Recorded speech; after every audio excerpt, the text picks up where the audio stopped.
Hi friends, சூப்பராக ஒரு வாத்து கிரேவி பார்க்கலாமா? குக்கரில் ஒரு 3 to 4 ஸ்பூன் கடலை எண்ணெய், 1.5 ஸ்பூன் சீரகம், 1.5 ஸ்பூன் சோம்பு, 25 சின்ன வெங்காயம், ஒரு 25 மிளகு ஆட் பண்ணிக்கோங்க.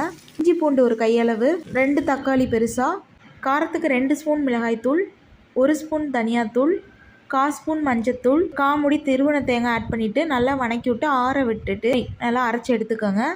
இப்போது அதே குக்கரில் 2 ஸ்பூன் எண்ணெய், ஒரு பட்டை, ஒரு கிராம்பு, நீட்டமாக கட் பண்ண 2 வெங்காயம், ஒரு தக்காளி, சென்டராக கட் பண்ண பச்சை மிளகாய் 3, கருவேப்பிலை நல்லா வணங்கினதுக்கப்புறம் நல்லா கழுவி வச்சுருந்தா வாத்தை ஆட் பண்ணிக்கலாம். இப்போது தேவையான அளவுக்கு கல் உப்பு ஆட் பண்ணிவிட்டு அரைச்சி வச்சுருந்த பேஸ்ட்டையும் ஆட் பண்ணிவிட்டு ஜார்லேயே இருக்கக்கூடியதில் கொஞ்சமாக தண்ணி ஆட் பண்ணி உப்பு காரம் செக் பண்ணிவிட்டு குக்கரை மூடி ஒரு 6 to 7 விசில் விட்டுடுங்க.